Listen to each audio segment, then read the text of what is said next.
Hello, and welcome to this next teaching in our Genesis series, where we're going to be looking at Genesis chapter 31.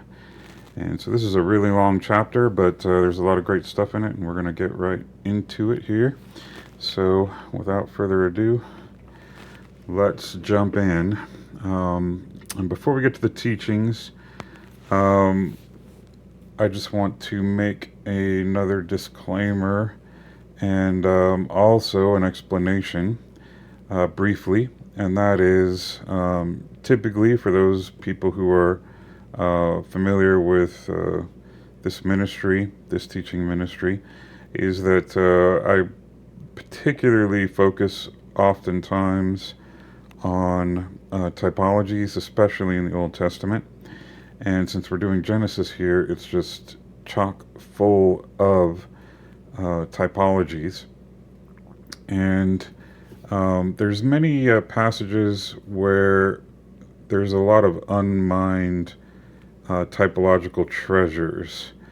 And that is because several teachers who've seen all kinds of typologies in the past, and this is very prominent, for instance, in A.W. Pink and his theological works, and where he brought out a massive amount of this type of information. Was carried on by several people and even popularized by several teachers, like my primary mentor, Chuck Missler. And of course, since that time, many have found all kinds of new typological treasures in Scripture. And there's some chapters, like this one in particular, and the next couple of chapters, where some of these typologies are a little bit harder to find. And so and usually when that happens, a teacher like this ministry, or like my mentors from the past, will typically step back and instead teach a very homiletic passage, a very homiletic message. In other words, what I mean by homiletic is that is basically what a sermon is. It's what most Bible studies are. Most common Bible studies are often homiletic, and it just means homiletic is based on the word homily, and a homily is a sermon. And a sermon that is homiletic is basically finding the personal application. In other words, the moral of the story. How does this apply to me and my life? How can this make me a better believer? How can this strengthen my faith? And how can I apply this to my life? And that's what most sermons are homiletic preachings rather than teachings.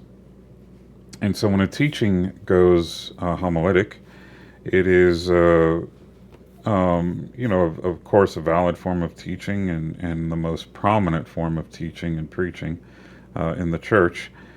So there is a lot of that in this chapter for sure. So I don't want to neglect that. And as I was putting this together, I felt compelled to bring a lot of that forth and bring a lot of that out.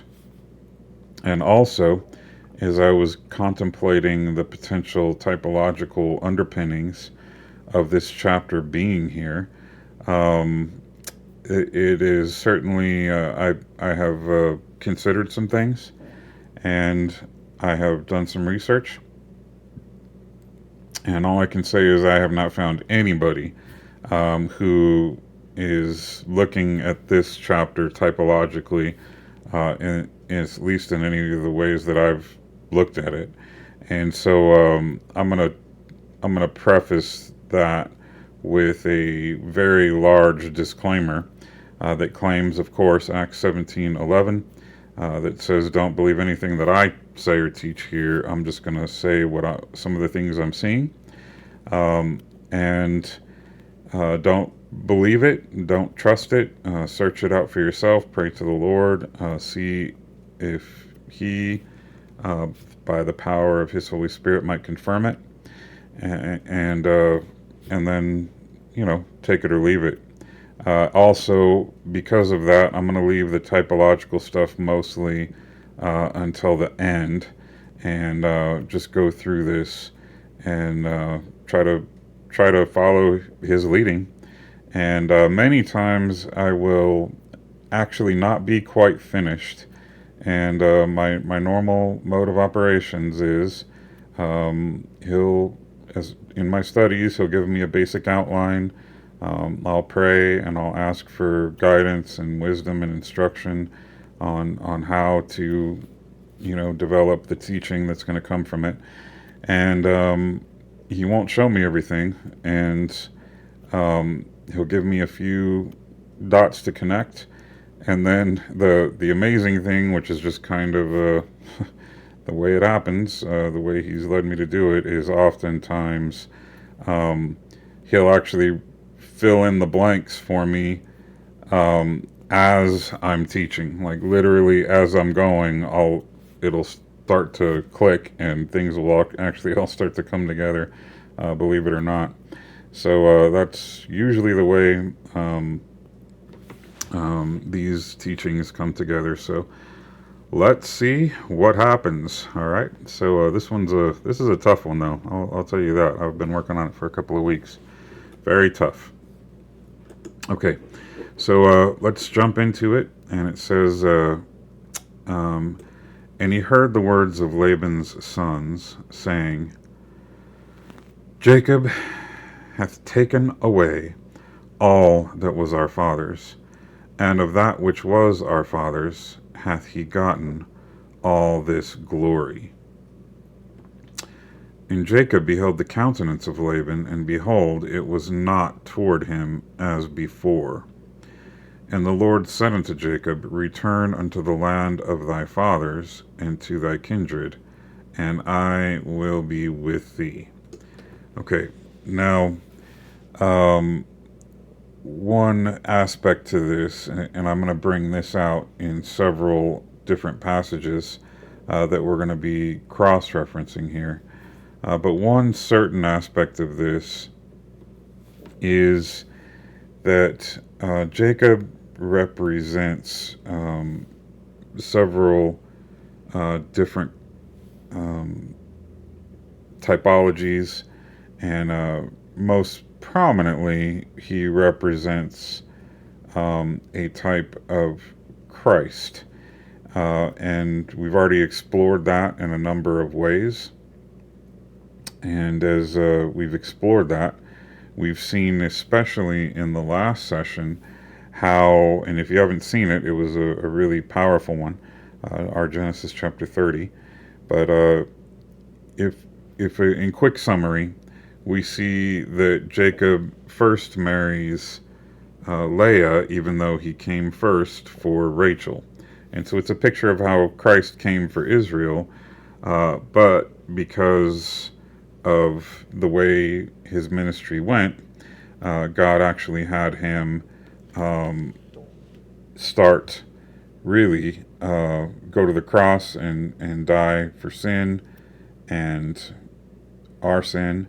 And what actually gets instituted as he makes that payment price, which can be symbolized by those first 7 years that he worked for Rachel, but then he actually ends up getting Leah. So it's a picture or typology of how when Christ came to work and accomplish his work on the cross, initially, of course, he was coming for Israel and to do that for Israel.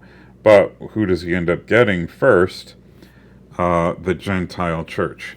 And so it's only after the church is complete, symbolized by Leah's 7 children.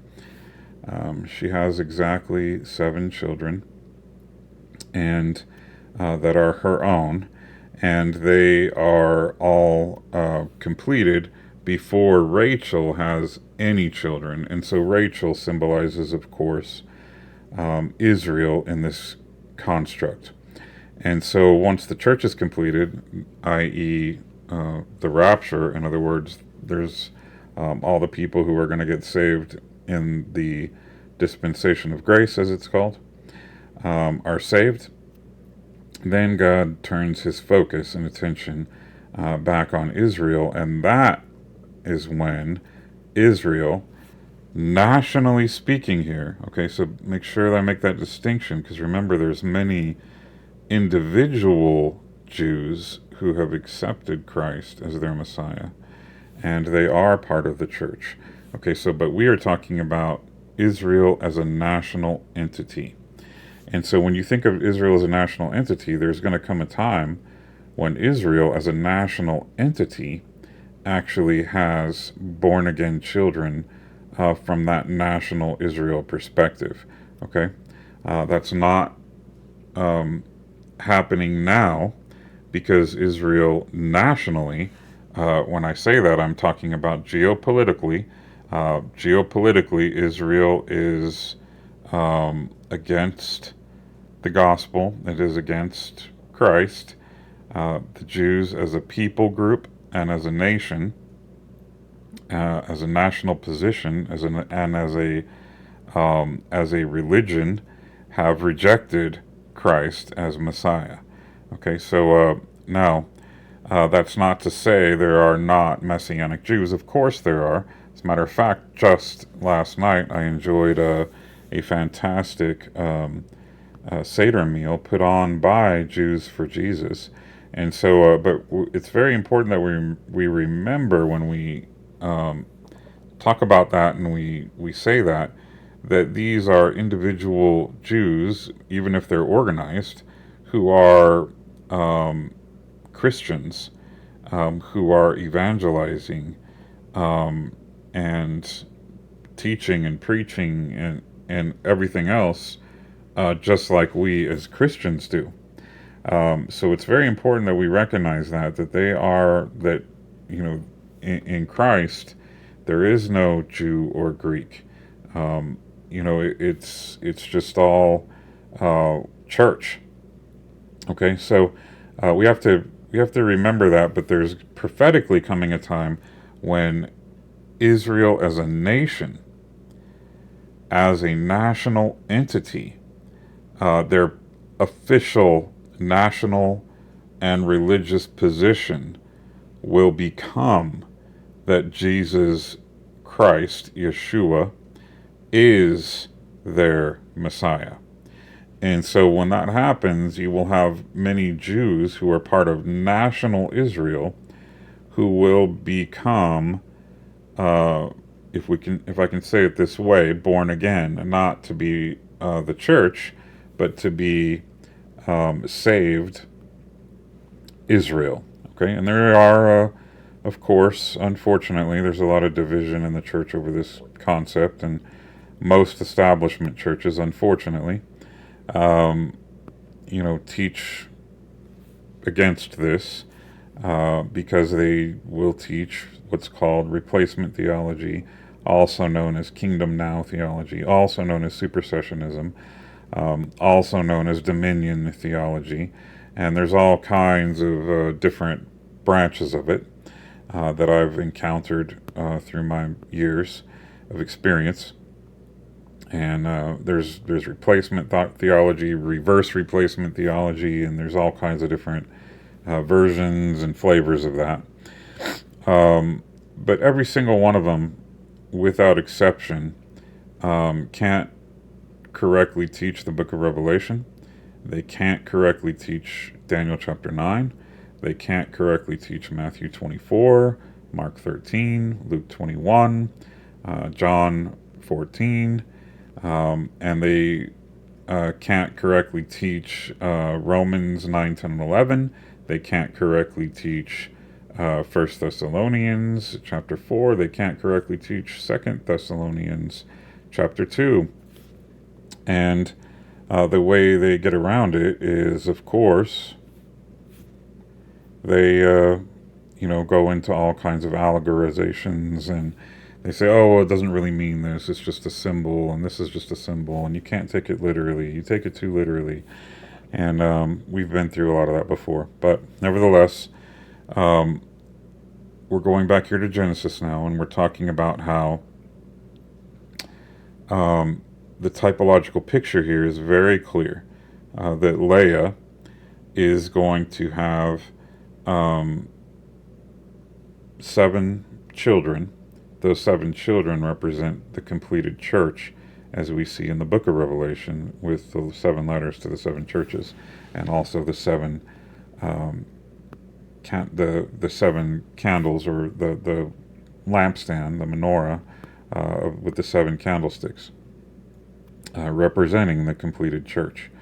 Now, when we see the fact that after the church is complete, Rachel is going to have 2 children. Okay, and there's speculation about this, but I think it's pretty valid to say that the born again children that are going to be seen in Israel are represented, of course, through Joseph and Benjamin, Rachel's 2 children.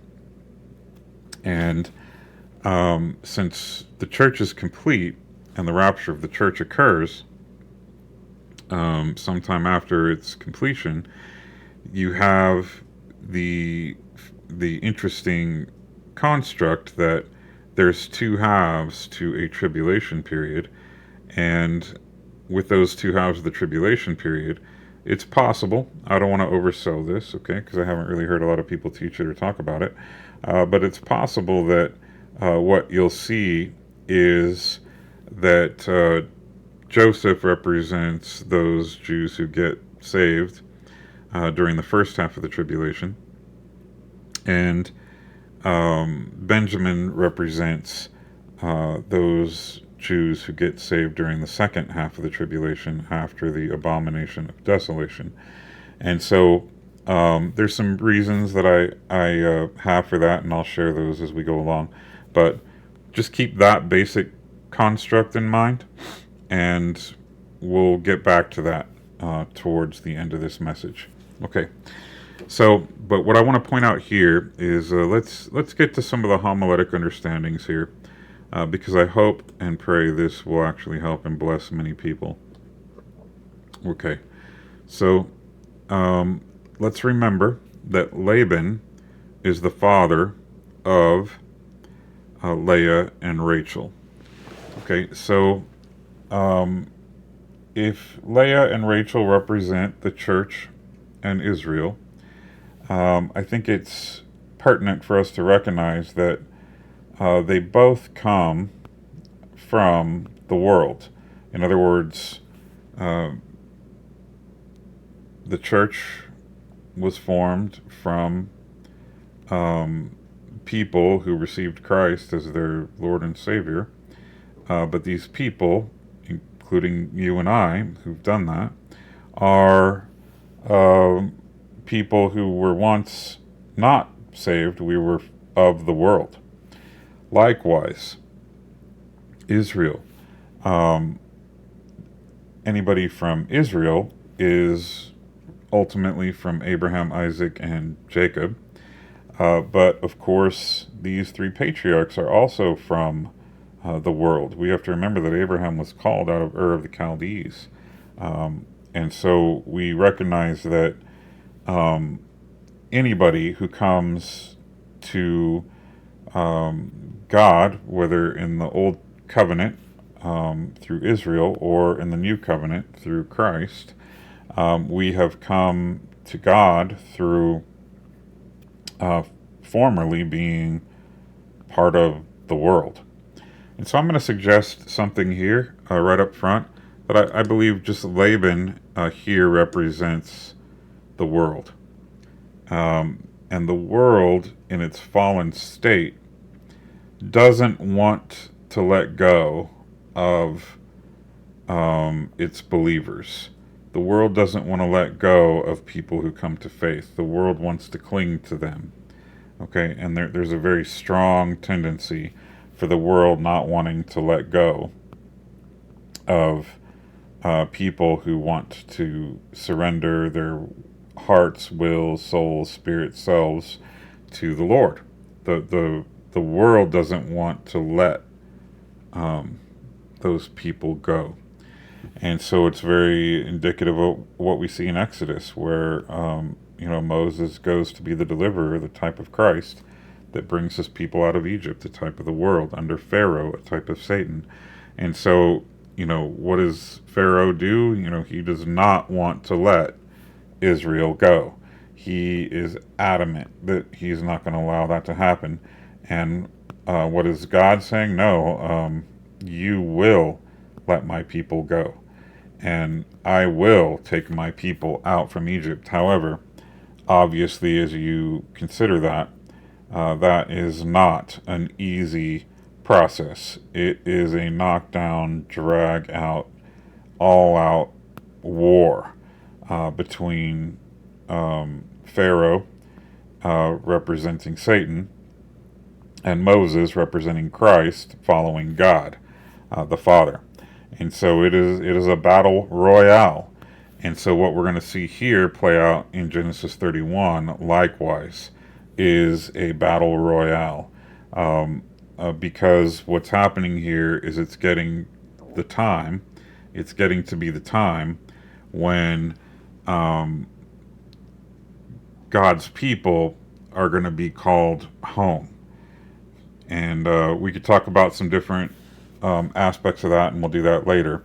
But for right now, let's just focus on the fact that the people of the world and the world itself, the fallen world, and the people who are fallen in the fallen world, they don't like it when we choose God. They don't like it when we accept Christ. They don't like it because we are being separated and taken away from them, the world. Okay, so with that in mind, let's look first here at Matthew 24, and let's just read verse 43. And it says, "But know this, that if the goodman of the house had known in what watch the thief would come, he would have watched, and would not have suffered his house to be broken up." Okay, so I want you to think about this. Laban has been a man of the world, and he has given Jacob, who represents Christ, two daughters, his daughters. And as he gave the world his daughter, Jacob his daughters, he required work from them, just like for Christ to win Israel and the church, he has had to pay the price, and he paid the purchase price for all time on the cross. And so that's very clear, a very clear analogy, and you could see that picture. Okay, but here, notice this, that there's going to come a time when, even though the purchase price has been made and many children have been born from this first relationship now with Leah, the church, representing the church, typologically, there's going to come a time when Israel, as a national entity, not as an individual Jews here and there, as a national entity and as a religious entity, are going to accept Christ. And so they're going to have their born-again children, but that's going to happen during the time of Jacob's trouble, as it's called in Jeremiah and other places, the 7-year tribulation. Okay, so, and what happens here is that the goodman of the house, this is talking about Satan, really. Remember, the thief, Christ is the one who comes as a thief. Had known in what watch the thief would come, he would have watched and would not have suffered his house to be broken up. In other words, he doesn't want to let people go. Okay, and this is a very difficult problem that we have in our world today, and it's getting more and more pronounced.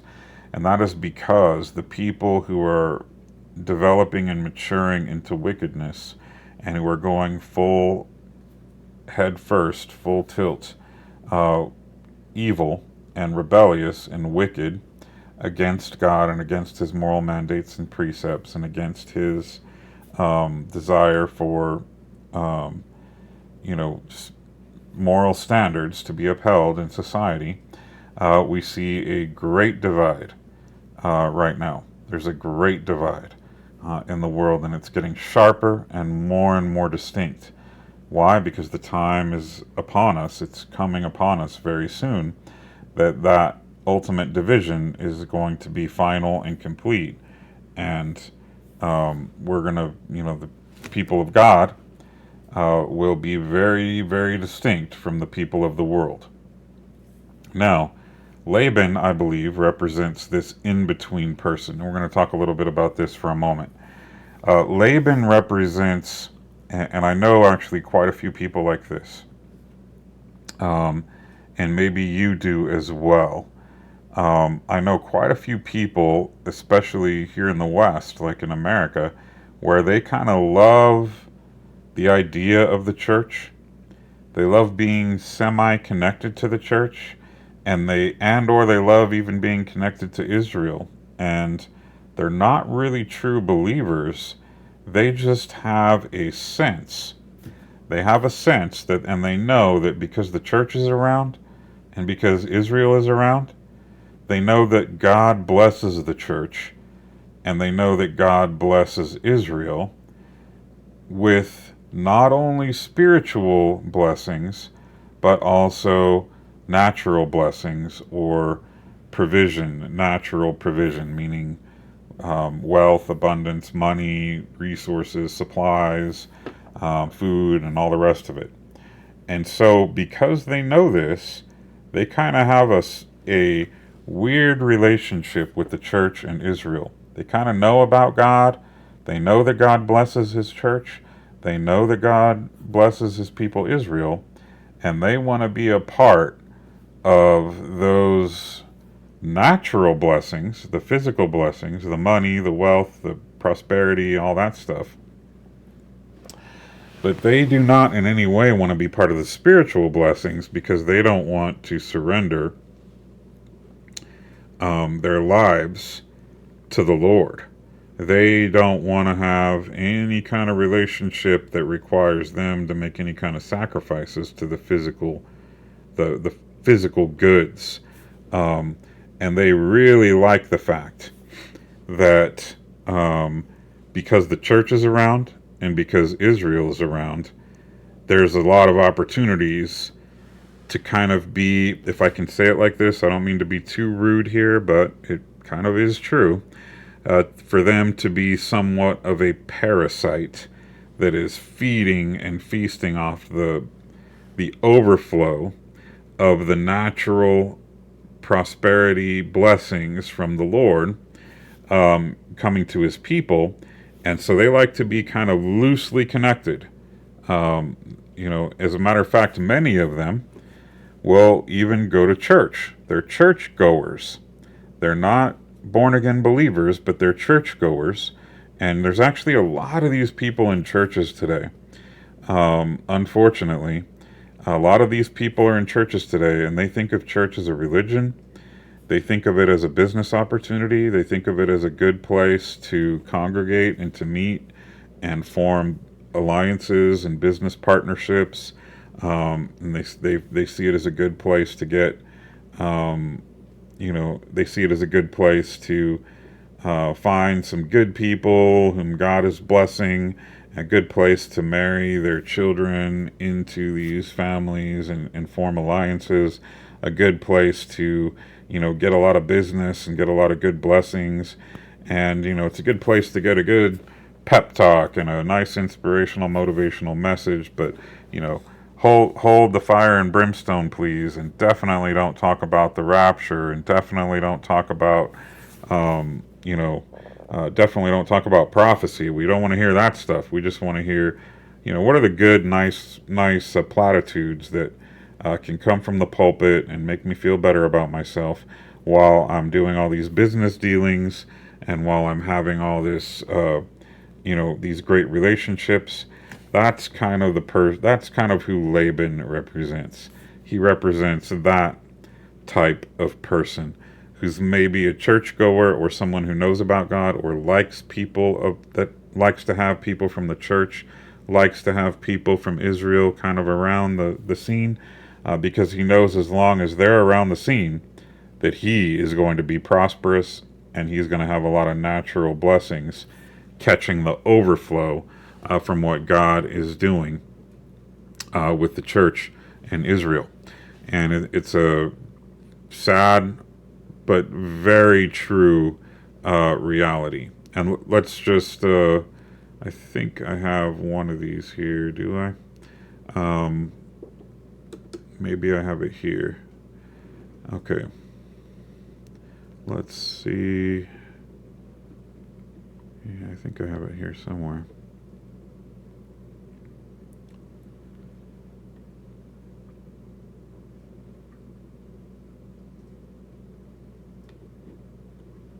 Okay, let me see. Sorry about that. Thought I had it ready right there, but I think it's in there somewhere. And it was in the last chapter. Oh yeah, here it is, right here.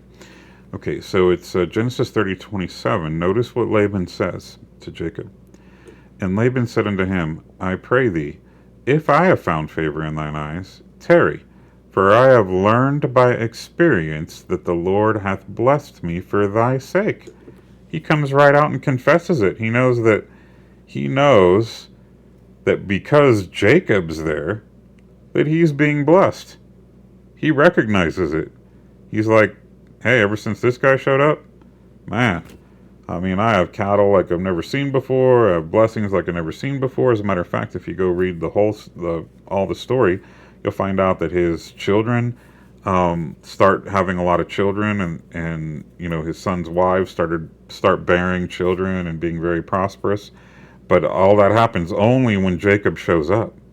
So when Jacob shows up, a huge shift happens, and he knows that, oh, wow, now that this guy's here, I'm catching all the overflow blessings because God is prospering him. And as long as I can keep my claws in him and I can keep him close to me and keep him serving me, I'm going to be blessed as well. That's the kind of person that Laban is. And it also shows here, let's look at another one.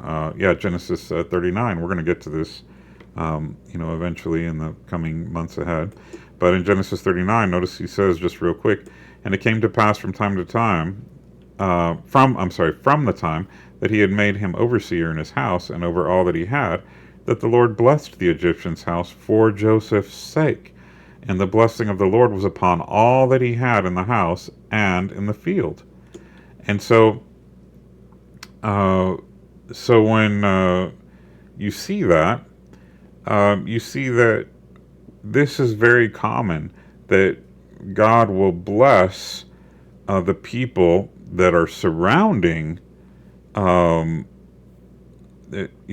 people that are surrounding the person who is of faith, the person who is a really true, actual believer in the Lord. The people around them, their bosses, their supervisors, even some of their family members and friends, they'll see that, oh wow, like this is a good place to be. I want to be friends with this guy. As a matter of fact, if there's a way I can control him, wow, that'll be even better. If I can control him, then I'm gonna leverage his blessings for my own gain. And that is very sadly a vast portion of the churchgoers out there, or the people who are in a lot of business contracts with people who are in the church, and or a lot of family relationships who are in the church. A lot of them are actually like that, even more so than they even know themselves, and probably even more so than most of the true spirit-filled, born-again church actually realizes. But it's a sad reality. Okay, so keep that in mind, that that's really what Laban represents. He represents that. And I just want you to think about this for a moment before we move on. Think about this, that when the rapture happens, and then even when you get closer into the middle of the tribulation and you see all those tribulation saints who've died, um, you know, they are found in heaven in the middle of the tribulation. Whether that's another resurrection or rapture, people debate about that, whatever. I don't want to get into that right here, right now. But if you look at it, Revelation chapter 7, you see there's a whole multitude who are apparently not the church. Some people use that passage to say it's a mid-trib rapture. But I say it's actually the tribulation saints. And in some cases, those who've been killed in Israel for faith during the first half of the tribulation, they're found, I believe, in Revelation chapter 7, they're suddenly found in heaven. So whether that means there's another resurrection or a second rapture, if you will, some people get all into that. I don't want to oversell it, but I'm not against the idea. I think something like that seems to very clearly be indicated there at the midway point of the tribulation. Okay, so anyway, think about that when that's all happening, the more and more people who show up in heaven during that 7-year tribulation, whether they've resurrected in their bodily form already, like resurrection rapture, or whether it's just their souls and they're waiting for their bodies to be resurrected later, whatever the case, just think about this, that as all those people that were on earth that the Lord is blessing are leaving from earth to heaven, what does that mean for all the people left behind on earth? Well, their meal ticket, all the believers, all the true believers are gone. And so there is no more blessings being poured out on the earth. There's only cursings. There's only the Antichrist rising to power and the 10 kings. And there's only wrath, God's abandonment wrath, and then eventually God's direct wrath poured out in full mixture. And so as less and less true spirit-filled, born-again believers are on earth and they're showing up in heaven, you have more and more curse, more and more turmoil, more and more persecution, more and more tribulation, more and more wrath, and less blessings on the earth. And we see at the end, of course, Babylon is fallen, and it goes through in Revelation 17 and 18, this long list of all the wonderful, pleasant things, of all the luxury items that have been traded over the course of the whole world. All of that is going up in smoke, and all the people of the world, all the Labans, are very upset. They're very upset because all of the things that they coveted, all those all that citron wood and the special types of wood and the jewels and the spices and just goes through this long list of goods in Revelation 17 that are basically going up in smoke. They're lamenting the fact that all that's gone. And the funny thing is, the reason it's gone is because God's people aren't there anymore. By that time, pretty much everyone who's going to be martyred has been martyred. The 144,000 have already gone back up to heaven. That happens in Revelation 15. The church has long since been gone. Those who've been martyred, who are Jews, they're gone. And so by the end, there's no reason left for God to bless anything on the earth, because all his people, essentially the vast majority of his people, aren't there. The only people left are the people who are of the world, the people who are coveting these material goods and don't care about God.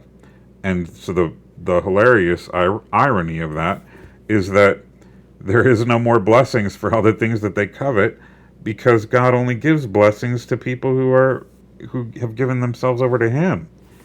And so it is kind of an ironic justice, if you will. Okay, so think keep that concept in mind as we go along here. Okay, so let's move on. And Jacob sent and called Rachel and Leah to the field unto his flock. And he said unto them, I see your father's countenance, that it is not toward me as before, but the God of my father has been with me. And so here it's kind of like he's kind of noticing, like, he's recognizing that now all of the blessings are going to his daughters, representing the church and Israel, and everything has basically been, all the good stuff has been stolen away from him. He's starting to say, hey, I don't like this deal anymore. I thought I was going to be the prosperous one as long as I controlled you and God was blessing you and I got all the overflow of your blessings. That's the dynamic I want, says Laban. And now I'm seeing that that's not really the result. The result is that actually, now that it's really coming down to it, it's really coming down to the end. Now it seems like you're the one who's has all the blessings, and I'm stuck with, without the blessings, and now I'm not too happy about that, and we gotta fix this. And so you see a lot of people in the world right now scrambling because they're desperate to cling to those, they're desperate to cling to those material things, and they're desperate to cling to those things, and desperately want those things to come back, in stability and all the rest of it. And and you can see a lot of people. There's a lot of Labans out there in, we'll just say the MAGA movement. There's a lot of Labans. Now, I'm all for all kinds of good moral principles and good policies, and I'm all for that. And I'm all for the extra time that this is affording us to operate as the church as we're heading into these last days. I'm all for this environment that we're in, but you got to be very careful that if you are into that for the wrong reason, okay, if you're into that because you want, if you're into that because you want material blessings and you want all these things to, you want to continue to be a Laban, well, all I can say is you're going to be very, very disappointed. And not too far from now, you're going to be very, very disappointed. Now, if you're happy about all these things that are happening geopolitically because it's giving us more time and more space to operate, and operating from a position of strength with, much better policy and all that, then, I'm with you. I'm with you on that one, because that is a very good thing. It is very good things that are happening in terms of crime being way down, drugs being way down, abortions being way down, at least in certain geographies. All that stuff, all that chaos, that brings hordes of demons into our geography. Believe it or not, it does. And so when you have much better policies and much better moral principles and standards upheld in the geopolitical realm, in this country and around the world, it actually really helps the true church to operate from a much better position of strength. And so I'm all for that. I'm all for it. But I personally know some people who are only in it for the material reasons, not for the spiritual reasons. And you're going to be disappointed even more than Laban gets disappointed, as you're going to see as we go through the rest of this chapter. Okay. All right. So you're going to see these Labans are going to get furious. They're going to get furious with Christ and the church, because they're going to realize that once the church is gone, and especially, once, Israel has gone through its first half of the tribulation and part of it is gone, you're going to see through martyrdom and all the other things that are going to happen. But you're going to see at that point those people get very mad. They're going to get extremely angry because they're going to be left behind in a world that doesn't have that belongs to God, that was paid for by Christ on the cross, and there's no hardly anybody left on the earth worth blessing. And so there's going to be no overflow for those people who are those parasites that hang around the church in Israel, hoping to get rich off of the overflow of blessings. Okay, so, and you know that with all my power I have served your father. Now, this is very interesting, and I can't remember if I pulled this one up or not. Let me see if I pulled this one up. No, I forgot. I forgot to do that. Okay, but let's just recall that Jacob represents, in this typological underpinning, represents Christ. And we know, of course, that Christ, with everything he had, with all that he had, that he was wholly and completely gave himself completely over to the work that God the Father had called him to accomplish the redemption price for us. Okay, so as you consider that, let's actually, let me look it up here. I do want to show you this. So let me just look it up here. We'll look it up like this.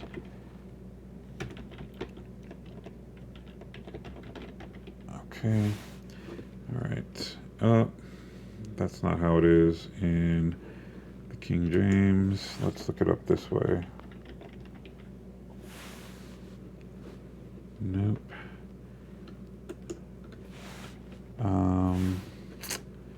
Maybe if we try a different translation here. Let's see. Yeah, that one might do it. Oh, we're going to have to go through a whole... Oh, there we goes. Okay. Yeah, it's Ephesians 5:2. Just as Christ also loved you and gave himself up for us, an offering and a sacrifice to God as a fragrant aroma. Okay, and so let's go to this passage, and now let's look at it in the Authorized Version. And walk in love as Christ also hath loved us, and hath given himself for us an offering and a sacrifice to God for a sweet smelling savor. There it is, because it's the sweet smelling is all one word in the Old English there. Okay, a sweet smelling savor.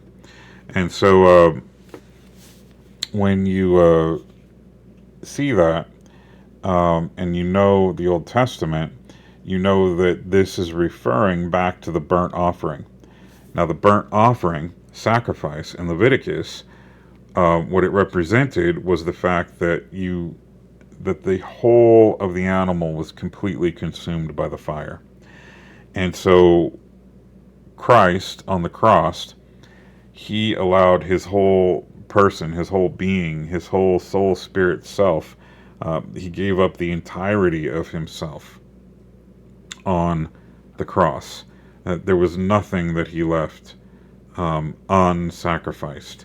Every last bit of himself was sacrificed on the cross for us, for our salvation, and for our eternal life and blessing and provision. And so he gave everything up for us as a burnt offering, as a burnt sacrifice. As a matter of fact, it actually is called a holocaust. That's really what it means, a burning, and that's why that, horrible time in Israel's history, there, of course, it was called that, very heavily because of the horrible atrocities, including the great burnings. And so, but it's this horrific, full, complete sacrifice that Christ is gave for us. And so with all his power and all his might, everything that he did was completely and totally given over to God the Father for our redemption. Okay, so just keep that in mind. And so, just like that, and you know that with all my power I've served your Father. Now remember that Christ had to do that. Why? Because our Father, before we were born again, was the lowercase g God of this world. We were children of wrath, not children of God. We were born in sin, shaped in iniquity. You know, as the psalm says, we were rebels with a hopelessly fallen, sin-cursed flesh nature, doomed by default from birth to go to the lake of fire. That was our destiny since original sin. That's why it's called the good news. The people used to understand that they were all going to eternal death. And the gospel, the good news, is that God has paid the redemption price so that we don't have to go there if we accept him. That's why it's the gospel. That's why it's the good news, is because it contrasts with the bad news. So all this spiritism and all these false religions and this idolatry, all these things that teach like, oh no, you just have to be a good person, you just have to meditate and reach higher levels, higher planes of existence and enlightenment, and you have to meditate on all these things and chant all these chants and do all these things, or do something, do these 5 things, and all these fake versions that promise eternal life or promise salvation or promise heaven. They're all fake. They're all fake. Jesus says, I am the way, the truth, and the life. No one comes to the Father but through me. He is the only way. He is the only source of salvation and redemption. And that's why it is the good news. The gospel of Jesus Christ is the good news. But, how horrible is it that so many people, because of their pride, they just cannot let go of their pride, and they don't want to receive the gospel because they want to stay in the rebellion of original sin. And don't let anybody fool you. If people don't receive the gospel, there's only one reason. It's not because you didn't present it well enough. It's not because you didn't have a good argument. It's not because you weren't able to quote all the right scriptures. It's not because you weren't able to successfully convince them. It's not because you weren't able to do all your apologetics and talk about creation versus evolution and all that stuff. It's not because of that. The only reason people reject the gospel, there's one reason and one reason only. And that is because they love their sin. That is the cold, hard truth. People don't receive the gospel because they love their sin. That's why they don't receive it. And they'll make up a billion excuses why they don't. They'll say it's because of this, because of that, because of science, because of billions of years, because of evolution, because Christians are hypocrites, because of this, because of that, because I heard a story about this pastor and he, did this horrible thing, so you guys are all hypocrites, and so on and so forth, and blah blah blah blah blah blah blah blah blah. Yeah, whatever. All of that is garbage. The real reason they don't accept the gospel is because they love their sin. That's why. So don't let anybody ever fool you that there's any other reason. That is the only reason. The one and only reason is because they love their sin and they don't want to give it up. And they know that being in a relationship with Christ, he will not allow them to go on in sin, that the Holy Spirit will convict you. And, they don't like the fact that, sin was paid for, but they have to humble themselves to receive that. That's the big issue. People don't want to humble themselves because they love their sin. All right, so moving on. And so remember that Christ had to pay this price, and he had to serve with all his might, and he had to go to the cross and do that amazing work of atonement on the cross with all his might, with all his substance. That's why the Passover lamb, in Exodus, if you go read Exodus chapter 12, that's why the Passover lamb had to be wholly consumed. It had to be fully consumed. Remember, you couldn't leave any over till the morning. It had to be complete. Anything left over that wasn't fully consumed had to be burned up. That's the picture. Christ is our Passover lamb, and he was completely consumed on the cross. And the wrath of God was poured out completely and totally upon him for all time, once for all, for our as payment for our sins and for our redemption for all time. Okay. Now, and your father hath deceived me, and changed my wages 10 times, but God suffered him not to hurt me. Okay, so Laban, he's a conniver, and as he's a conniver, he's constantly shifting gears and trying to figure out how to benefit himself by using this golden egg, if I can, the golden goose, or the goose that lays the golden egg, that's the way he sees Jacob, as he sees Jacob as the goose that lays the golden egg. Well, how am I going to get the goose to lay me another golden egg? Is basically his whole purpose now. Isn't it interesting that if Laban would have only followed Jacob's relationship with the Lord and had his own relationship with the Lord, isn't it interesting that if he had done that, then God would have started blessing Laban without all this conniving and without all this, trying to use and manipulate somebody to receive blessings for yourself. But that's the way superstition works and the world works and the unsaved work. They want the physical blessings, but they don't want to. They don't want to have a true spiritual relationship with the Lord because they love their sin. So they try to be parasites off of people who do love the Lord and whom the Lord is blessing. Okay. And then he goes on to say, we're going to speed up here now. If he said thus, the speckled shall be thy wages, then all the cattle bear speckled. And if he said thus, the ringstraked shall be thy hire, then bear all the cattle ringstraked.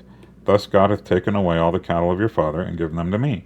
And it came to pass at the time that the cattle conceived, that I lifted up mine eyes, and saw in a dream, and behold, the rams which leaped upon the cattle were ringstraked, speckled, and grizzled.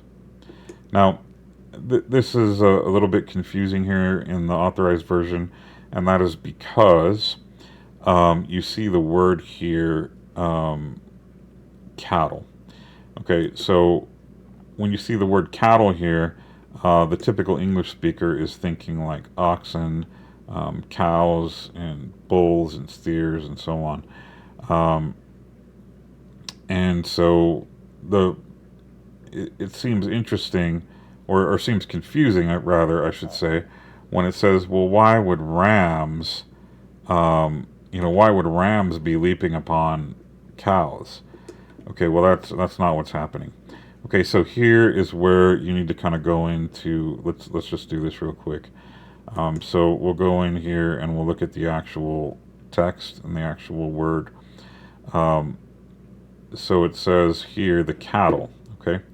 Now, they translated this word cattle, but it's this Hebrew word, which, let me show you what it is normally translated as. Flock. That's what it's usually translated as. And next most often it's translated as sheep. And third most often it's translated as cattle in this translation. So it's the same word, but it's translated as flock, sheep, actually shepherd, lamb, sheep, sheep coals, sheep coats, sheepfold, sheepfold, sheep shearers, shepherd. Okay, so notice that it really means small cattle, sheep and goats, flock or flocks. Okay, so Small cattle usually are sheep and goats. So in our modern understanding of the word cattle, we would think steers and bulls and cows and that kind of thing. So that's where the confusion might come from if you're reading this in the Authorized Version. So just be clear here. When he's saying the speckled, then all the, really you could translate that word sheep.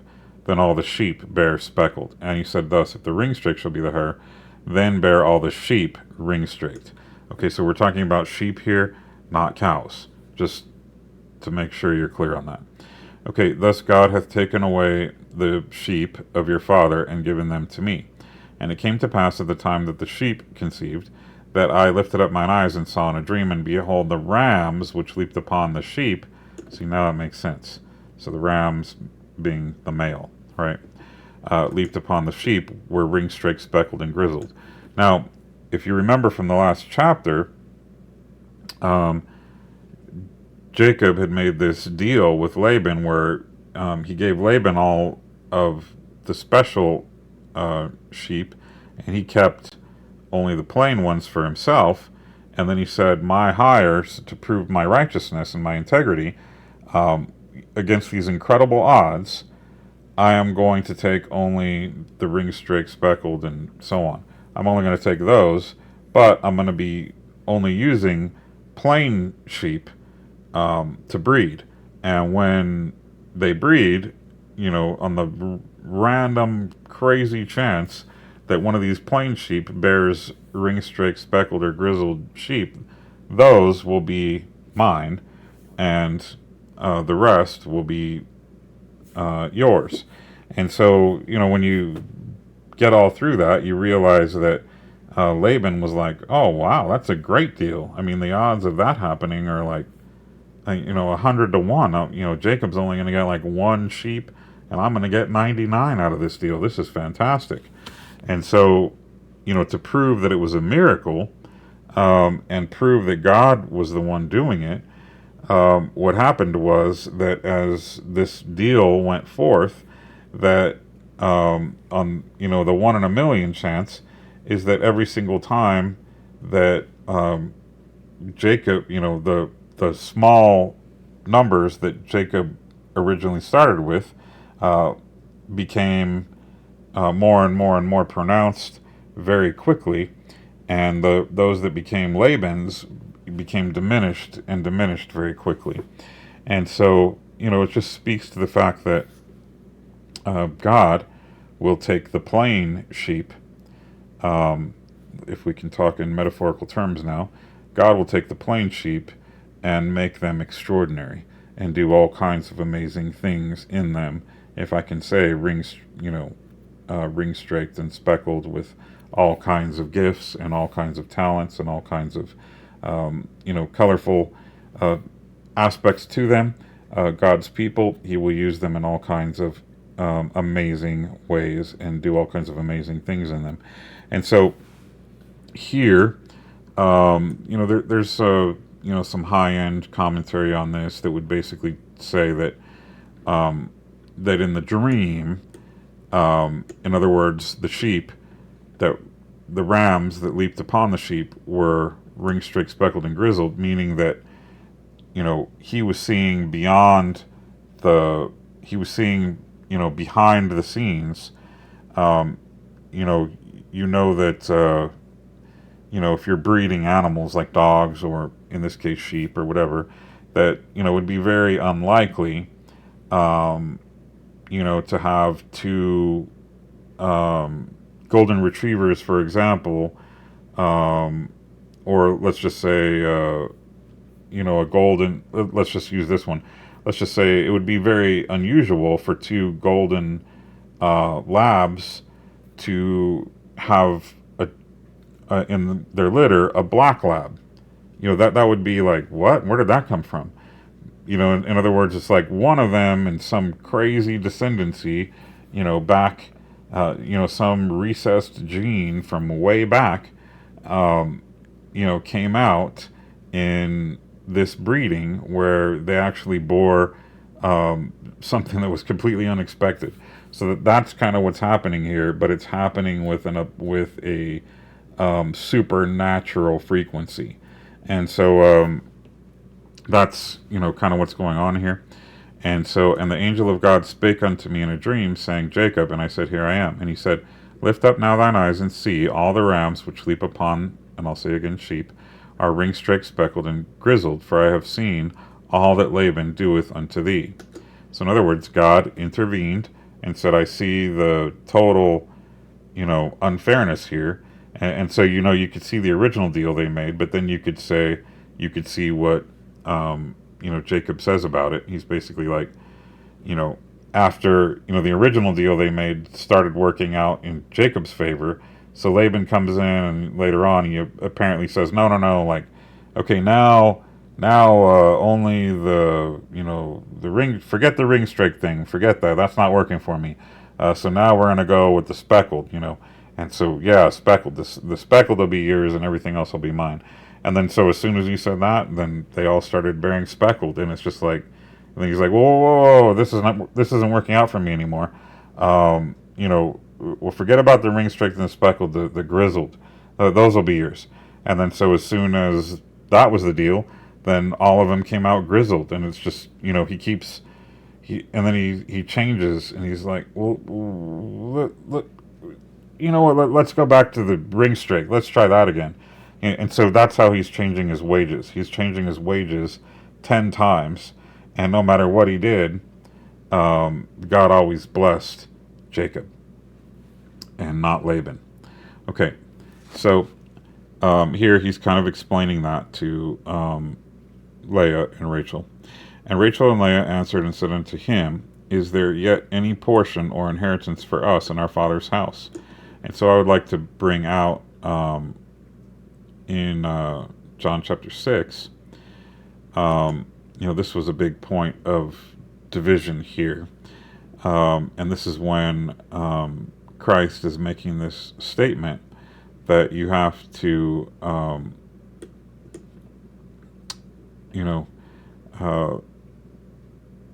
if you go back up, he says, where is it?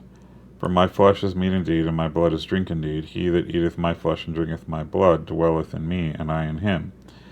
As the living Father hath sent me, and as I live by the Father, so he that eateth me, even he shall live by me. That is the bread which came down from heaven, not as your fathers did eat manna, and are dead. He that eateth of this bread shall live forever. And so, this metaphor, where Christ is speaking spiritually, and it says so, those who took it literally were very distressed by that.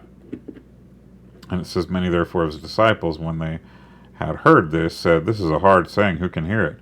When Jesus knew in himself that his disciples murmured at it, he said unto them, Does this offend you? And what and if ye shall see the Son of Man ascend up where he was before? It is the Spirit that quickeneth the flesh, profiteth nothing. The words that I speak unto you are spirit and life. Okay, but there are some of you that believe not, for Jesus knew from the beginning who they were that believed not, and who should betray him. And he said, Therefore I said unto you that no man can come unto me except it were given him of my Father. And here, notice this, from that time many of his disciples went back and walked no more with him.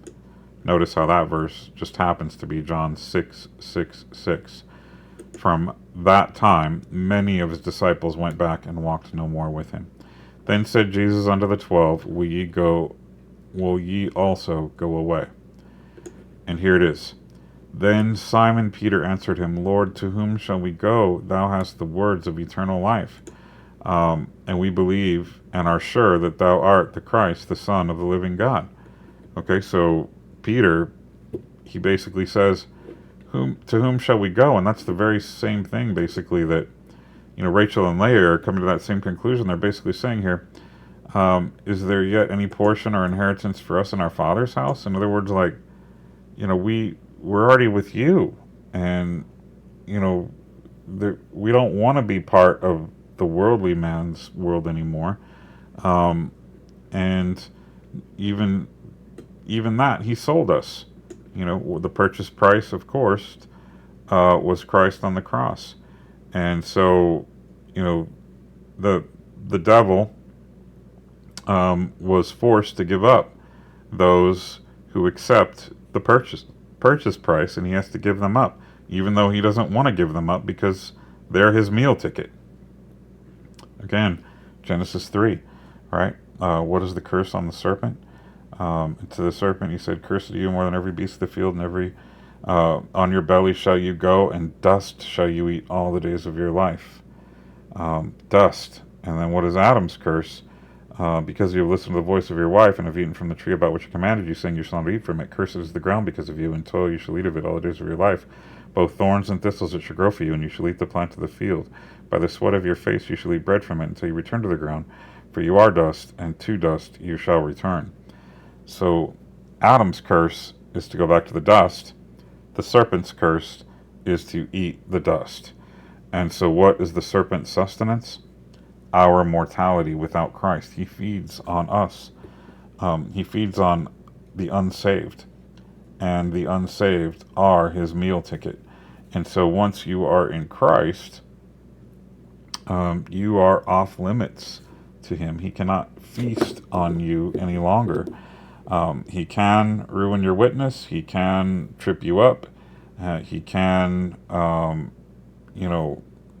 ruin your ability to be an effective instrument for God's kingdom. And the reason he does those things is because if you are an effective instrument for his kingdom, if you are a healthy sheep, what's the natural function of a healthy sheep? To reproduce and make more sheep, evangelize. So if you are a solid believer, the natural function that you're going to accomplish is to win more people to Christ. And because that terrifies the devil, because what does that do? It takes more and more and more and more people off of his menu, his meal ticket. And so he's always seeking to try to destroy people's witness, destroy people's ability to be an effective instrument for the Lord and win more people to Christ. He's always trying to do that because, he knows he doesn't have you anymore. But if he can get you to compromise and get you to ruin your witness, then you will not be able to win more people to the Lord. So we have to be on guard. Okay, so, but here, Rachel and Leah are recognizing, all their provision, everything, that's all worthless now. They basically say, "For all the riches which God hath taken from our father, that is ours and our children's. And now then, whatsoever God hath said unto thee, do." They're basically saying, "Okay, we're with you. Whatever you need to do, do it, because we don't want to be part of our father's house anymore. And what's more, he sold us, and what's more, he can't get anything else out of us, so he's really forsaken us. And therefore, whatever you want to do, whatever you need to do, do it." They're basically saying, "We're with you. What do you need to do?" Okay, then Jacob rose up and set his sons and his wives upon camels, and he carried away all his cattle and all his goods which he had gotten, the cattle of his getting which he had gotten in Padan Aram, for to go to Isaac his father in the land of Canaan. And Laban went to shear his sheep, and Rachel had stolen the images that were her father's. Interesting. Remember, Rachel represents Israel in this typological construct. And Jacob stole away unawares to Laban the Syrian, in that he told him not that he had fled.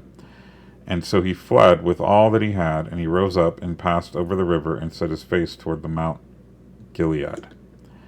Okay, so for 3 days, they were 3 days apart, and it takes 3 days for Laban to figure out what has happened. And it was told Laban on the 3rd day that Jacob was fled.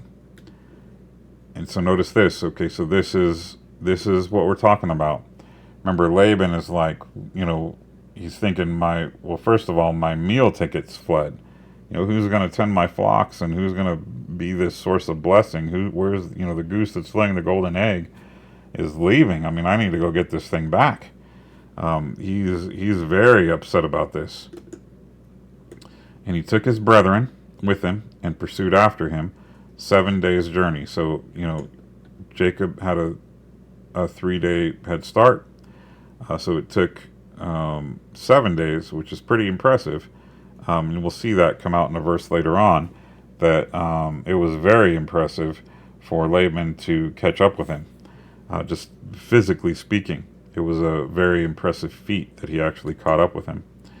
And they overtook him in the Mount Gilead. And God came to Laban the Syrian in a dream by night, and said unto him, Take heed that thou speak not to Jacob either good or bad. Now, notice this. God had told Jacob that he needed to go back to the land of his father, go back to Isaac. He told him that he needed to do it. And so, when you follow the Lord, if the Lord tells you to do something and you think, well, I don't want to do that because of the consequences, like this person's really going to, this is really going to hurt me because, I know this person isn't going to be happy about this. It's going to cause this problem, that problem. If the Lord told you to do something, just do it. Notice what happens here. A person who wasn't interested in following God at all or having any relationship with God at all, well, God shows up and shows up in a dream, and he tells Laban, listen here, when you catch up to Jacob, you are not going to say anything to him, good or bad. In other words, you're not going to touch him. Fine, go catch up to him, say goodbye to your daughters and your grandchildren and whatever if you want. But you're not going to say anything to him. Nothing is going to be, done. Any intention you have to have any retribution against him, you're not going to do it. And it doesn't, in some cases when we see these types of things back in like Genesis 20, 21, Abimelech, and when Abraham's doing his situation with Sarah, and all that comes forth, the God shows up in the dream and he tells those kings, he tells them, like, if you even lay a finger on her, and he tells them the specific consequences. Now here it doesn't say what the consequences were, but we can imagine that God made it very clear to him that he wasn't going to lay a finger on Jacob. Okay, then Laban overtook Jacob. Now Jacob had pitched his tent in the mount, and Laban with his brethren pitched in the mount of Gilead. And Laban said to Jacob, What hast thou done? Thou hast stolen away unawares to me, and carried away my daughters as captives, taken with the sword? Wherefore didst thou, in other words, total exaggeration. First of all, he didn't steal his daughters away with the sword. He's implying there that his daughters were like not wanting to leave their father's house. But we just saw a few verses earlier that they were totally on board with leaving their father's house. They were completely okay with it. But he is trying to, speak as if, his daughters were terribly distraught over being taken away in such a manner. But no, they were completely on board with it, as we saw. And he basically says, Wherefore didst thou flee away secretly, and steal away from me, and didst not tell me, that I might have sent thee away with mirth, and with songs, with tabret, and with harp? Oh, really? Well, he's basically saying here, if only you had just said you needed to go back to your fathers, we would have thrown you a big party. We would have had this great, wonderful time. It would have been wonderful. Yeah. You're going away from me forever. You know what I mean? Like, it's a total fabrication. And I think, let's see if we have it here. Yeah, right here. Okay, so, and it came to pass when Rachel had borne Joseph, that Jacob said unto Laban, so this is right after, Rachel finally had her first children. He said, Send me away that I might go unto mine own place, into my country. Give me my wives and my children for whom I have served thee, and let me go, for thou knowest my service which I have done thee. So he's gotten his 2 wives, and he's now had his children, and now he wants to go. He wants to leave. Okay, and Laban said unto him, I pray thee, if I have found favor in thine eyes, tarry, for I have learned by experience that the Lord hath blessed me for thy sake. And he said, appoint me thy wages, and I will give it. In other words, he's saying, whatever you want, just tell me. I'll bless you. I've already given you my daughters as wives, and now, whatever you want, just keep serving me. I don't want you to leave. And he said unto him, Thou knowest how I have served thee, and how thy cattle was with me. For it was little which thou hadst before I came, and it is now increased into a multitude. And the Lord hath blessed thee since my coming, and when shall I provide for mine own house? And Laban just says, like, yeah, okay, yeah, what shall I give thee then? Whatever, just set the terms, and I'm okay with it. And Jacob said, Thou shalt not give me anything, if thou wilt do this one thing for me. I will again feed and keep thy flock. I will pass through all thy flock today, removing from thence all the speckled and spotted, etc. So we already been through that. But see, the point is that Laban desperately didn't want him to go. And after this whole arrangement, where Jacob wanted to leave, Laban kept him around for another 6 years. So, this is just nonsense. Laban does not really mean this, that he's going to throw him a big party and have a feast and, send him away with songs and happiness and all that stuff. No. Laban would have connived some other thing to cling to him. This clinging that people do because they love, they manipulate people because they love how that person that person being around is a blessing to them, even if that person that's blessing them doesn't really get anything in return. And so these manipulators like Laban are out there all over the place, and sometimes we have to separate ourselves from them. And hast not suffered me to kiss my sons and my daughters, and thou hast now done foolishly in so doing. Well, keep in mind, when it talks about the rapture, for instance, it says in the twinkling of an eye. At the last trump, the dead in Christ are going to rise first, and we who are alive and remain are going to be caught up together with them in the clouds. Two will be in the field, one will be taken, one will be left. Two will be grinding at the mill, one will be taken, one will be left. Two will be in one bed, one will be taken, one will be left. And so you see right there that it's going to be sudden and immediate. There is going to be no, give me a chance to say goodbye, and it's so sad, I'm not going to, you're being left behind. No, it's not going to be like that. It's going to be, when it's time, and it's gone. And there is no, goodbyes. It's, basically don't turn around or you're going to turn into a pillar of salt kind of thing. So then Laban goes on to boasting. It is in the power of my hand to do you hurt, but the God of your father spake unto me yesternight, saying, Take thou heed that thou speak not to Jacob either good or bad. And now, though thou wouldest needs be gone, because thou sore longest after thy father's house, yet wherefore hast thou stolen my gods? Okay, so now we get to this part where Rachel had actually taken his gods. These teraphim, as they're called. So if you look at it in the original, you'll see these things right here. Here they're called Elohim, but there's another place where they're called teraphim. Okay, so we'll see that in a minute.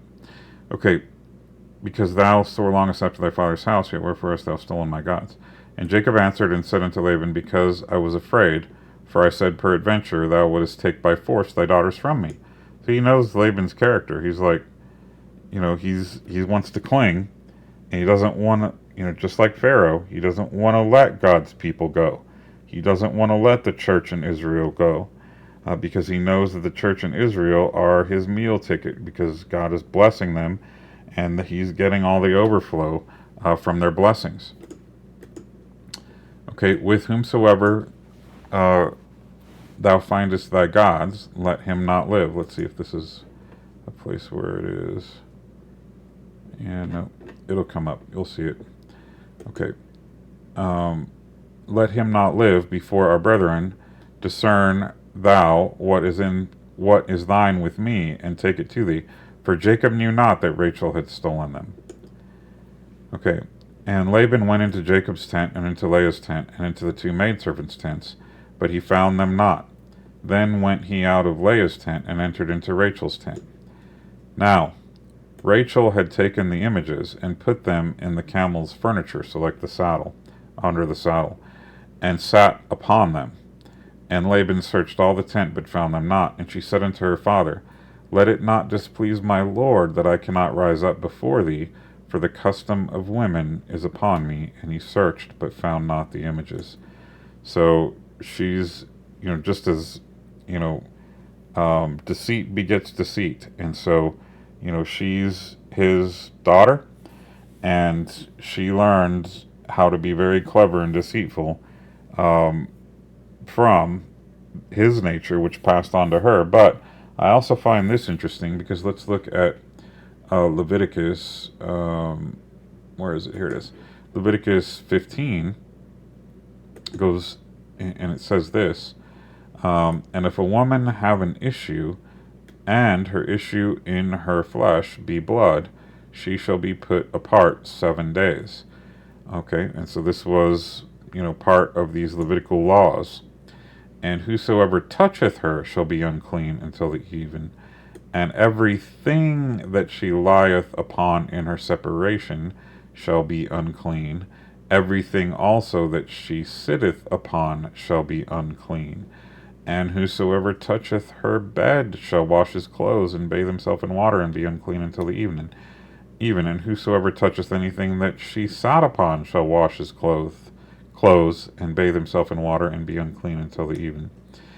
And if it be on her bed, or on anything whereon she sitteth, when he toucheth it, he shall be unclean until the even. And if any man lie with her at all, and her flowers be upon him, he shall be unclean 7 days, and all the bed whereon he lieth shall be unclean. Okay, so if you talk about this issue of blood, and the uncleanness associated with it, we know, just biologically speaking, that what's essentially happening here is, without getting too much into some of the more unpleasant details, but, a woman is not able to conceive during the time of her uncleanness. And so when she's in that period of time, then she is not able to conceive. And so as she's not able to conceive, the whole picture of the whole family relationship and having children in general is all a picture of our relationship with Christ through being born again. And so remember, he represents, the bridegroom, and the church represents, the church, of course, represents the bride. And so as the bridegroom comes into the bride, the whole purpose, of course, is to bring forth new life, born again, children of eternal children. And so that's represented in the natural by a man and his wife coming together and becoming one flesh. And what is the natural result of that? A child being born. And so that whole picture, and if you think about it, you can go down the whole list. What is there when a child is born? Well, the child comes out at birth, covered in water and blood. And what's the next thing that happens when a child comes out is the water is drained, and breath. And so you have the water and the blood and the breath, the spirit. And so you see right there just the fact that a child is born in water and blood and breath. It's the same thing that we are born through the Christ's side was pierced, and out of, his uh, side came forth blood and water, and what then, paying for our sin, but then also at that same time, we receive the Spirit typologically at Pentecost. Of course, when we receive that salvation, because we've been washed in the water of the Word and the blood of Jesus Christ, we are given born again life by the power of His Holy Spirit coming upon us. So you see that the natural birth of a child represents the born again birth of a child of God. And so now if you think about this right here, we understand that a woman's uncleanness is going to be the time when she is not able to have new life. She's not at that time fertile. And then the man's uncleanness, if you look in the first part of this chapter, it's all about the man's uncleanness, where if the issue of his seed comes forth, in not in a married relationship with his wife, then he's unclean. So you see that, when he is, let's just say, in a dream or whatever, casting his seed to nothingness, essentially, that's when he's unclean. And when a woman is in her uncleanness, even if there is no ability for the man's seed to have a conception when she's in her impurity. And so you could see both sides. There's a side for the man and a side for the woman. And so both sides are basically pointing out that the intention for this relationship is to bring forth new life. And the intention of the gospel, we think about it like this, that Christ is spiritually potent, and the church is spiritually fertile to receive his potency, and that is what brings forth born-again life. So the whole picture of the marriage relationship is there. And so now let's get back to Genesis 31. And so notice this, the idolatry, okay? The idolatry of her father was stolen away by her, and that idolatry was under her uncleanness. And everything that she sat on was unclean. Now, there's some people that debate, well, is she lying? Is she lying that the manner of women or custom of women was upon her at that time, and she was just being deceitful? Well, it's possible. But it's also very likely that actually it was that time for her, and therefore everything she sat on was unclean, and as everything she sat on was unclean, Laban didn't want to have anything to do with touching it. So it was a clever deception to get out of this bind that she was in. And also, typologically speaking, if you think of her as Israel, and this during the tribulation, during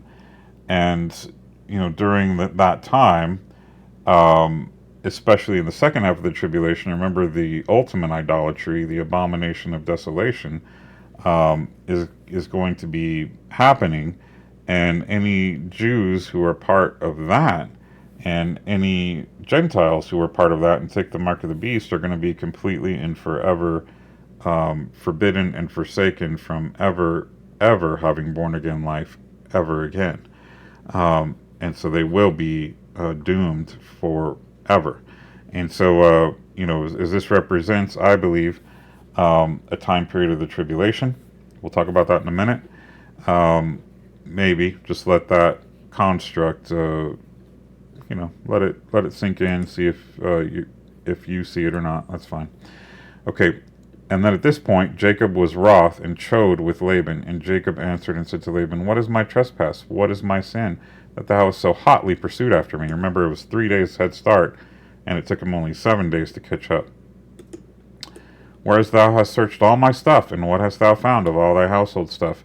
See it here before my brethren and thy brethren, that they may judge between us both.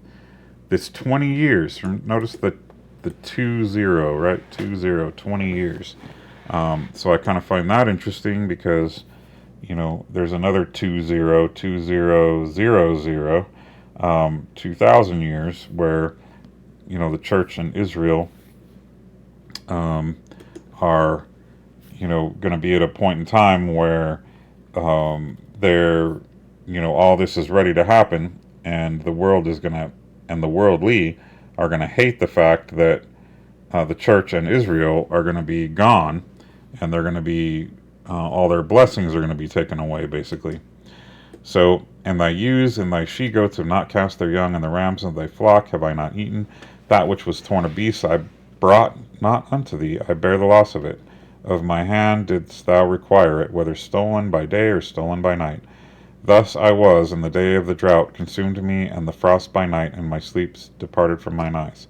Thus have I been 20 years in thy house. I have served thee 14 years for thy 2 daughters, and 6 years for thy cattle, and thou hast changed my wages 10 times. Except the God of my father, the God of Abraham, and the fear of Isaac had been with me, surely thou hadst sent me away now empty. God hath seen my affliction and the labor of my hands, and rebuked thee yesternight. Okay, so now Laban really doesn't have anything to say, so he just changes the subject because he can't argue with that. And so Laban answered and said unto Jacob, he's just kind of grasping at straws now. He's basically saying, these daughters are my daughters, these children are my children, and these cattle are my cattle, and all that thou seest is mine. And what can I do this day unto these my daughters, or unto their children which they have borne? So in other words, he's realizing, like, his whole game is up, and he can't do anything about it, and so he's just basically complaining now. He's just grumbling, and he is just, growling about all of these things. And so now, therefore, come thou, let us make a covenant, I and thou, and let it be for a witness between me and thee. And Jacob took a stone, and set it up for a pillar. And Jacob said unto his brethren, gather stones, and they took stones, and made an heap. And they did eat there upon the heap. And Laban called it Jagar Sahadutha, but Jacob called it Galid. And, okay, so this is interesting, because here we're looking at basically the Chaldean, and here we're looking at the Hebrew. And so it's interesting that, the language of separation is pronounced here, because it's 2 different names, but it basically means the both same thing. A heap of a witness is what both of these things mean in the 2 different languages. And Laban said, this heap is a witness between me and thee this day. Therefore was the name of it called Galid. Okay, that's again the Hebrew version. And Mizpah, this means watchtower or watching. For he said, the Lord watch between me and thee, when we are absent one from another. If thou shalt afflict my daughters, or if thou shalt take other wives beside my daughters, no man is with us. See, God is witness betwixt me and thee.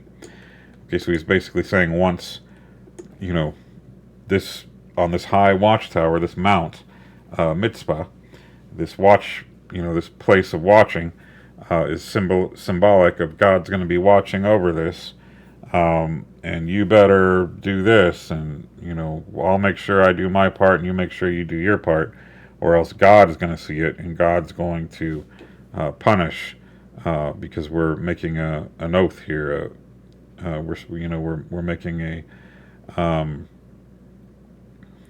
We're making a covenant, okay? And so God is witness betwixt me and thee. And Laban said to Jacob, behold this heap, and behold this pillar, which I have cast betwixt me and thee. This heap be witness, and this pillar be witness, that I will not pass over this heap to thee, and that thou shalt not pass over this heap and this pillar unto me for harm. For the God of Abraham and the God of Nahor the God of their father, judge betwixt us, and Jacob sware by the fear of his father Isaac. Then Jacob offered sacrifice upon the mount, and called his brethren to eat bread, and they did eat bread, and tarried all night in the mount. And early in the morning Laban rose up, and kissed his sons and his daughters, and blessed them, and Laban departed, and returned unto his place. So, that's Genesis 31. And some of the typological underpinnings came out there, but so I'll just give a couple of more comments on that, and let you kind of think about it. And this is kind of a sometimes when I don't get the full picture, it's kind of a rough draft version, and then I will come back to it at another time, and it'll become more and more clear. And then maybe a couple of times, I made some mistakes and I didn't quite put everything in the right place for the puzzle to be fully solved on the typologies. But I'll throw it out there. A couple of thoughts, and so one thought that came to me, after last night, is these real strong organized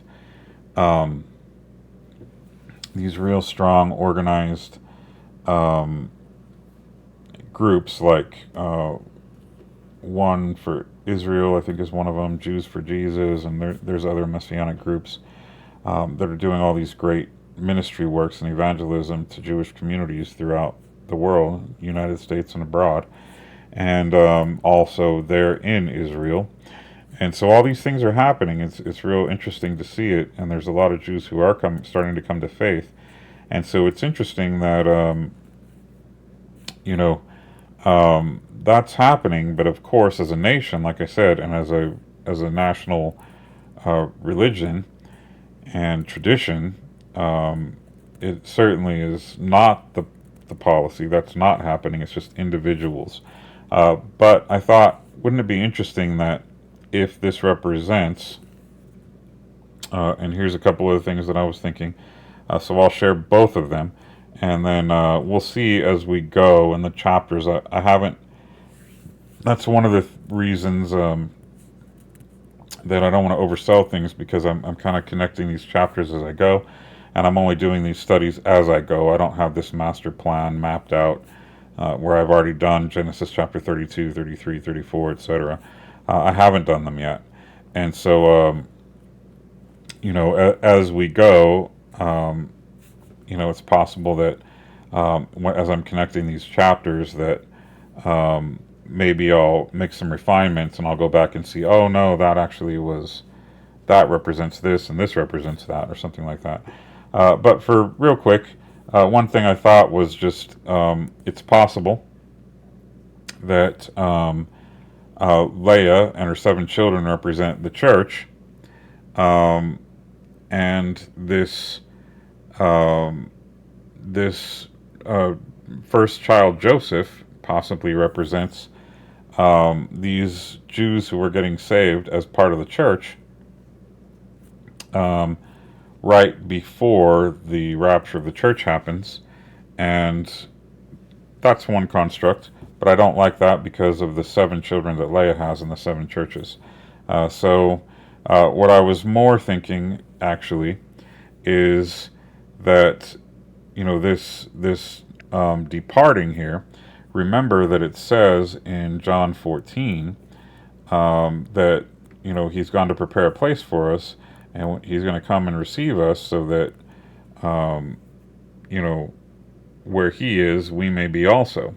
And then also it talks about in 1 Thessalonians chapter 4, it talks about how we'll be caught up to him with the air, in the air, and we will henceforth always be with him.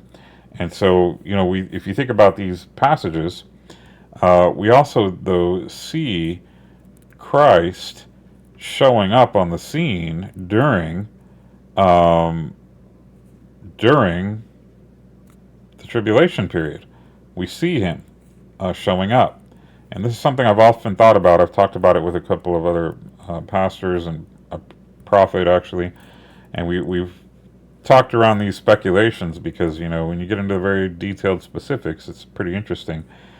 Because it specifically says, "Thus we shall always be from the Lord." In other words, we'll never be separated from Him again from that time forth. Yet in Revelation, we see Christ showing up. There's times when He actually shows up during the course of the tribulation. So it's possible that we'll be with Him as He, He actually shows up in Revelation chapter 14. And He calls up the 144,000. Revelation 15. And so, interesting. And so, there's other times when, He shows up before the second coming. Like he shows up before He comes back in power and in glory. He'll make a quick appearance. He'll make a brief appearance during some point during the tribulation period in Revelation. And so I don't want to get into a whole big detailed view of that right now. Just a food for thought, to provoke you to thought. Think about it yourself. See what the Lord might do with it. But I found it interesting that if this represents the completed church, and here Jacob is a type of Christ, and he already has Leah and all of her children completed, but Rachel is still having born-again children during the 7-year tribulation, but they're both here present all together at once. And so if you think about it from that perspective, it's kind of like Joseph represents after the completion of the church, you have the born-again Israelites of the nation of Israel who are coming to faith during that time of the first 3.5 years of the tribulation. And like I said earlier, then Benjamin, the son of my sorrow, where actually Rachel dies during the birth of Benjamin, and she actually wants to call him Ben Ami, the son of my sorrow, and Jacob, supersedes that and says, no, he's gonna be called Benjamin, the son of my right hand. And it's kind of interesting that at that point, that Rachel has actually died. And so we know during the second half of the tribulation, national Israel essentially will die. And Christ tells them in Matthew 24 that they're going to flee to the mountains of the east. That's Jordan.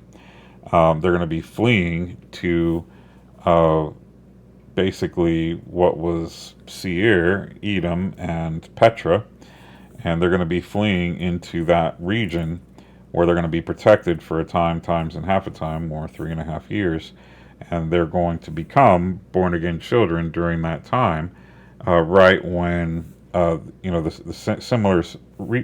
similar construct to where Rachel, she's also born on the way.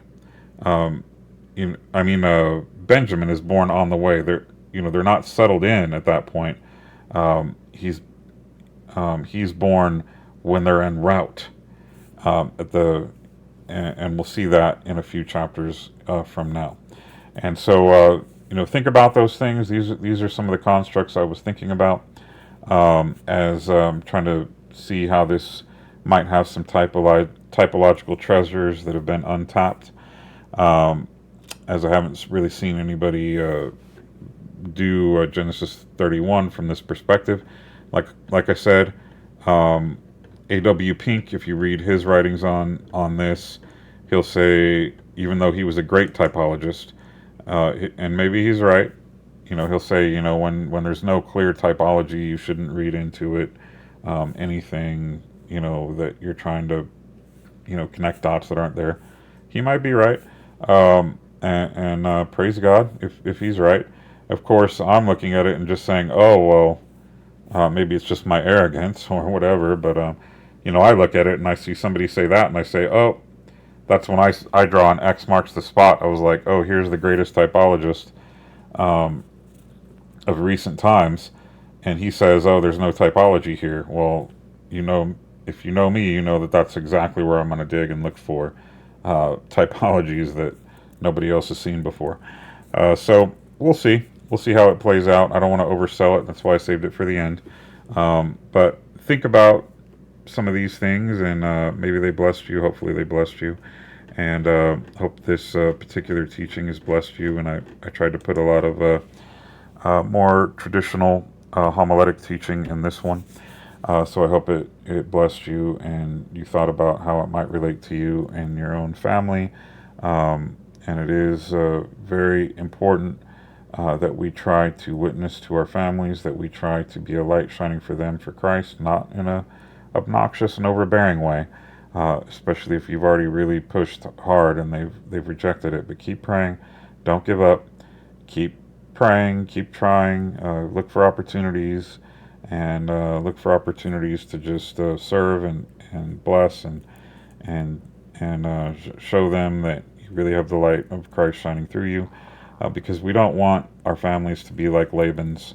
But sadly, many of us know that many of our families are. You know, that they don't mind being attached to us as long as we don't talk about Jesus, or they don't mind being attached to us as long as they're getting the overflow of the blessings that God's giving to us, because we have faith and trust in Him.